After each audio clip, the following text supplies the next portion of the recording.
एक जंगल में एक शेर बादशाह की तरह हुकूमत करता था। तमाम जानवर उससे डरते थे क्योंकि वो बहुत ताकतवर था। लेकिन शेर को खुद पर गुरूर हो गया था।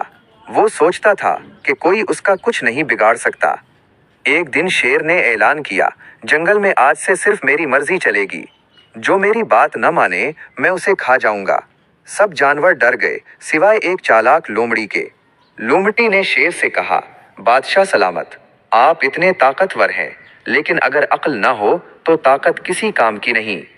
शेर हंसा, मुझे तुम जैसे छोटे जानवर से अक्ल सीखनी है। लोमड़ी बोली, अगर इजाजत दें तो एक बात कहूं। शेर ने इजाजत दी। लोमड़ी बोली, अगर आप सबको मार देंगे तो आपकी बादशाहत किस पर होगी? जिस पर हुक्मरानी करनी है उसे महफूज रखना अक्लमंदी है।